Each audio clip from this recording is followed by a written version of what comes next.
जयपुर महाखेल उत्सव जो है वो शुरू हो रहा है। थोड़ी ही देर में प्रतिभागियों को संबोधित करेंगे प्रधानमंत्री नरेंद्र मोदी। वीडियो कॉन्फ्रेंसिंग के जरिए ये संबोधन रखा गया है। 1 बजे का वक्त निर्धारित किया गया था। 1 बजे प्रधानमंत्री नरेंद्र मोदी जो खिलाड़ी हैं उन्हें संबोधित करेंगे। अब से बस कुछ ही देर का इंतजार, थोड़ी ही देर में प्रतिभागियों को संबोधित करने वाले हैं प्रधानमंत्री नरेंद्र मोदी। वीडियो कॉन्फ्रेंसिंग के जरिए यह संबोधन होने वाला है।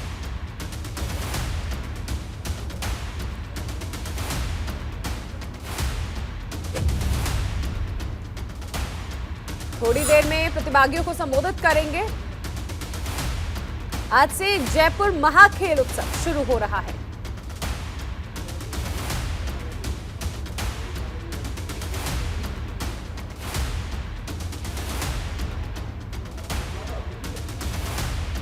अक्सर देखिए देखा जाता है कि प्रधानमंत्री नरेंद्र मोदी जो खिलाड़ी हैं उनसे बातचीत करते हैं। कई बड़े आयोजन में ये देखा गया है कि प्रधानमंत्री नरेंद्र मोदी खिलाड़ियों से बातचीत करते हैं।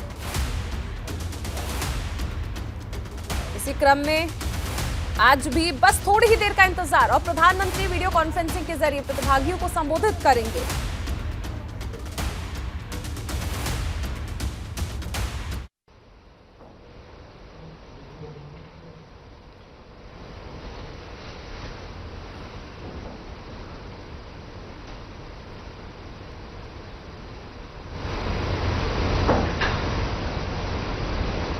सबसे पहले जयपुर के आराध्य गोविंद देव जी महाराज को मैं नमन करता हूं। जयपुर ग्रामीण और राजस्थान की धरती से आपको राम राम सा खमागणी। मैं भारती को, राजस्थान की रणभूमि को, सभी खिलाड़ियों की कर्मभूमि को दोनों हाथ जोड़कर नमन करता हूं। साथ ही नमन करता हूं इस अद्वितीय क्षण को जिसमें हमारे खेल और हमारा यह खेल अभियान निश्चित ही एक महाखेल अभियान होने जा रहा है, क्योंकि आज से इस क्षण में हमसे जुड़ रहे हैं 130 करोड़ भारतीयों के आदर्श, सभी के हृदय सम्राट हमारे माननीय प्रधानमंत्री श्री नरेंद्र मोदी जी। आपका यहां होना आज के खेल आयोजन को महाखेल आयोजन इसलिए बनाता है क्योंकि जैसे आप हर भारतीय के दिल में मौजूद हैं, वैसे ही हर भारतीय जो चाहे दुनिया के किसी भी कोने में हो आपके दिल में मौजूद रहता है।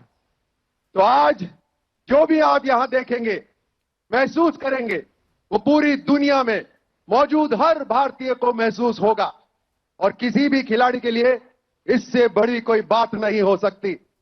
मैं खुद एक खिलाड़ी हूं और आज यहां हो रहे इस महाखेल आयोजन को देखकर यह दावे से कह सकता हूं कि आपका कार्यकाल खेल और खिलाड़ियों का स्वर्णिम युग लेकर आया है। मेरे दौर के खिलाड़ी साक्षी हैं कि पहले की सरकारों ने किस तरह खेलों की, खिलाड़ियों की दुर्दशा की थी। हमने वो दौर देखा है और आज खिलाड़ियों को मिलती सुविधाएं और सम्मान भी देख रहे हैं। वाकई अब और अभी के वक्त में जमीन आसमान का अंतर आ चुका है और ये सब कुछ सिर्फ आपके समावेशी नेतृत्व का ही नतीजा है। अगर मैं ये कहूं कि मैं आपके व्यक्तित्व में एक खेल के कप्तान, एक सेना के कमांडर और एक परिवार के मुखिया, तीनों की ही प्रतिभा देखता हूं तो यह कोई अतिशयोक्ति नहीं होगी। जैसे खेल के कप्तान का सबसे बड़ा हथियार उसका धैर्य होता है। आपने उसी धैर्य का परिचय पूरी दुनिया को तब दिया था जब 2016 में भारत पर आतंकी हमला हुआ। तब आपने खुद महाशक्ति समझने वाले देशों से कोई मदद नहीं मांगी, बल्कि संयम का इस्तेमाल करते हुए सही वक्त आने पर सर्जिकल स्ट्राइक करके दुश्मन को उसके घर में उसी की भाषा में मुंह तोड़ जवाब दिया था। आपको अपनी सेना पर पूरा भरोसा भी था। एक कमांडर के लिए जंग छोटी या बड़ी नहीं होती, जंग जंग होती है। और जीतने के लिए कमांडर सबसे पहले अपने सैनिकों में लड़ने का जज्बा पैदा करता है, जीत की भूख पैदा करता है। आपने भी देश के कमांडर की तरह एक साधारण सी दिखने वाली फिर भी देश की जटिल गंदगी की समस्या के खिलाफ जंग का ऐलान कर दिया था। आज देश के बच्चे बच्चे में ऐसा जज्बा जाग चुका है कि हमारा स्वच्छता अभियान अब इतिहास में एक जंग की तरह याद रखा जाएगा। खेल में हर खिलाड़ी को उसकी अहमियत पता होती है, लेकिन कप्तान को पता होता है कि उस खिलाड़ी को उसकी अहमियत का एहसास दिलाना कितना जरूरी है। ठीक वैसे ही आपने वन रैंक वन पेंशन को लागू करके रिटायर्ड होकर मुख्य धारा से अलग हो चुके पूर्व सैनिकों को उनका हक दिलवाकर उनका सम्मान और स्वाभिमान दोनों लौटाया। हर जवान के दिल में आपके इस कदम ने ऐसी जीत हासिल करी जो किसी भी चुनावी जीत से हमेशा कई गुना बड़ी रहेगी। हम सब जानते हैं कि खेल में रणनीति यानी स्ट्रैटेजी कितनी जरूरी होती है। खेल का कप्तान एक सही रणनीति के दम पर पूरे खेल का रुख बदल देता है।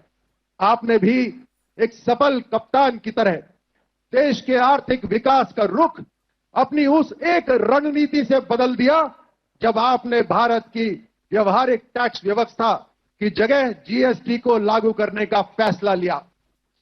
जीएसटी के लागू होने से जो सालाना लाखों करोड़ों रुपए की आय देश को हुई टैक्स के माध्यम से हो रही है, उसी की वजह से करोड़ों गरीब लोगों को उनके पक्के मकान, पीने के लिए नल से साफ जल, 80 करोड़ लोगों को मुफ्त राशन, 50 करोड़ लोगों को मुफ्त इलाज और गरीब महिलाओं को एलपीजी कनेक्शन जैसी सुविधाएं मिल पा रही है। क्योंकि आप परिवार के मुखिया के रूप में हैं, हर किसी की चिंता करते हैं, आपने दर्द झेले हैं तो निवारण भी आपको आते हैं।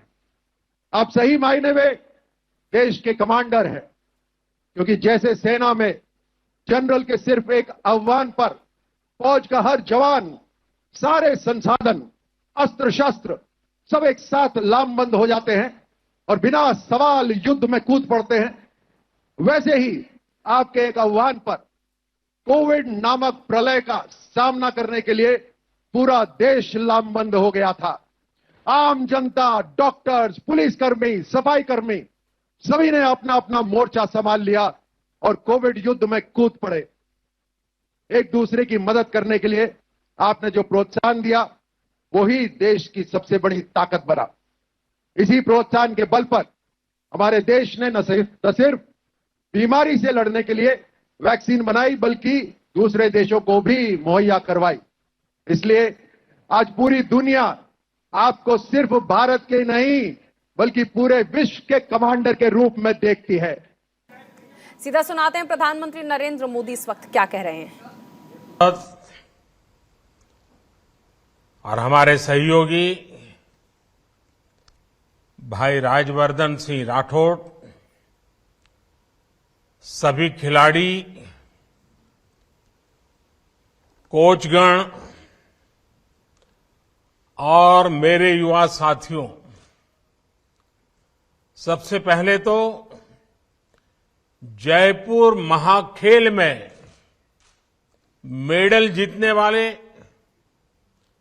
इस प्रतियोगिता में शामिल होने वाले प्रत्येक खिलाड़ी, कोच और उनके परिजनों को बहुत बहुत बधाई। आप सब जयपुर के खेल मैदान में केवल खेलने के लिए नहीं उतरे, आप जीतने के लिए भी उतरे और सीखने के लिए भी उतरे। और जहां सीख होती है वहां जीत अपने आप सुनिश्चित हो जाती है। खेल के मैदान से कभी कोई खिलाड़ी खाली हाथ नहीं लौटता। साथियों, अभी हम सभी ने कबड्डी के खिलाड़ियों का शानदार खेल भी देखा। मैं देख रहा हूं आज के इस समापन समारोह में कई ऐसे चेहरे मौजूद हैं जिन्होंने खेलों में अंतर्राष्ट्रीय स्तर पर भारत का नाम रोशन किया है। एशियन गेम्स के मेडलिस्ट रामसिंह दिख रहे हैं। ध्यानचंद खेल रत्न से सम्मानित पैरा एथलीट भाई देवेंद्र झांझड़िया दिख रहे हैं। अर्जुन अवार्डी साक्षी कुमारी और अन्य सीनियर खिलाड़ी भी हैं। यहां आए खेल जगत के इन सितारों को जयपुर ग्रामीण के खिलाड़ियों का उत्साहवर्धन करते देख मुझे बड़ी प्रसन्नता हो रही है। साथियों, आज देश में खेल प्रतिस्पर्धाओं और खेल महाकुंभों का जो सिलसिला शुरू हुआ है, बदलाव का प्रतिबिंब है। राजस्थान की धरती तो अपने युवाओं के जोश और सामर्थ्य के लिए ही जानी जाती है और संसाधन की शक्ति मिलती है तो हर लक्ष्य आसान हो जाता है।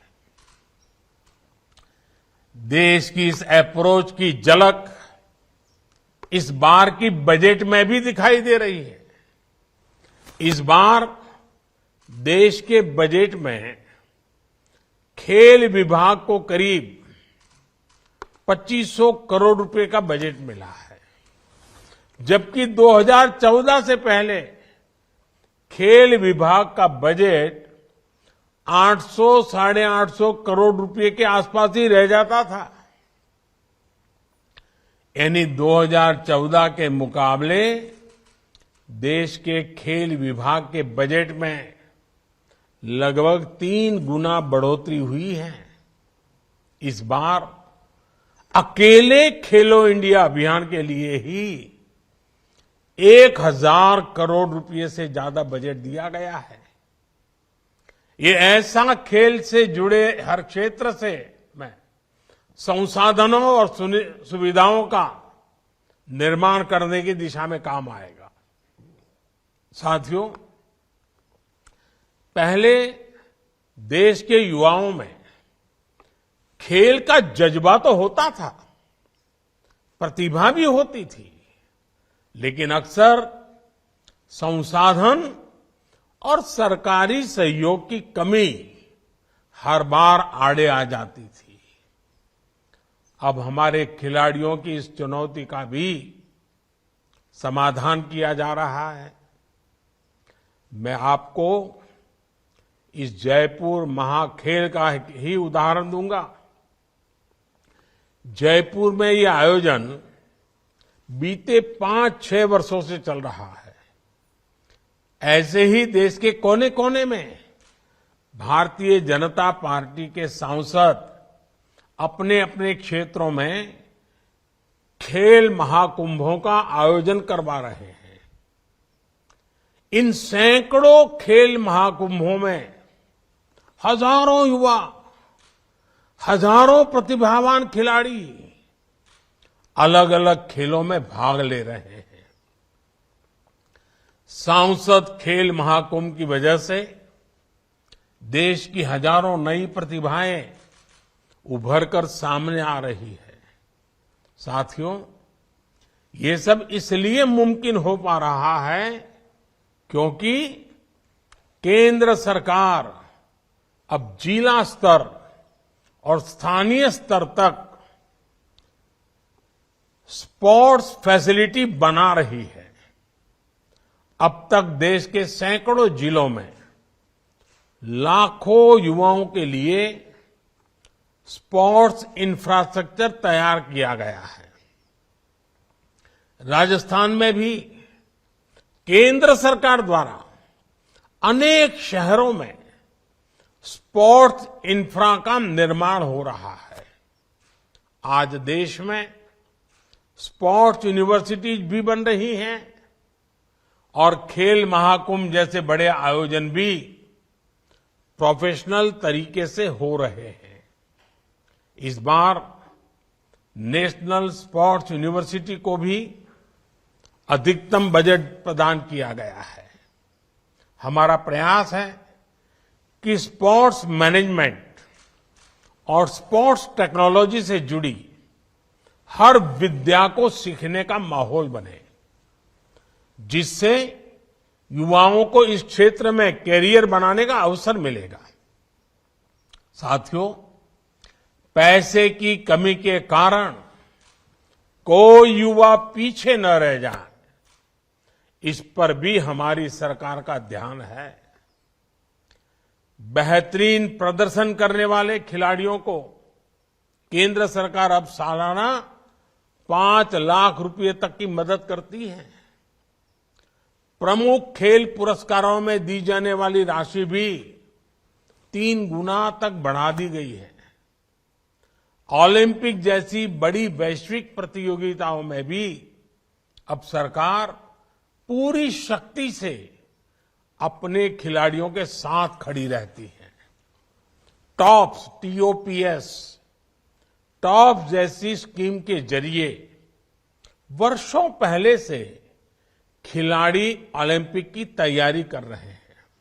साथियों, खेल में आगे बढ़ने के लिए किसी भी खिलाड़ी के लिए सबसे जरूरी होता है अपनी फिटनेस को मेंटेन रखना।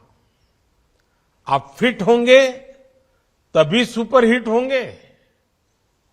और फिटनेस तो जितनी खेल के ही मैदान में जरूरी होती है, उतनी ही जिंदगी के मैदान में भी जरूरी होती है। इसलिए आज खेलो इंडिया के साथ साथ देश के लिए फिट इंडिया भी एक बड़ा मिशन है। हमारी फिटनेस में बहुत बड़ी भूमिका हमारे खान पान की, हमारे पोषण की भी होती है। इसलिए मैं आप सबसे एक ऐसे अभियान की चर्चा भी करना चाहता हूं, जिसकी शुरुआत तो भारत ने की, लेकिन अब वो एक ग्लोबल कैंपेन बन गया है। आपने सुना होगा, भारत के प्रस्ताव पर यूनाइटेड नेशंस UN वर्ष 2023 को इंटरनेशनल मिलेट ईयर के तौर पर मना रहा है।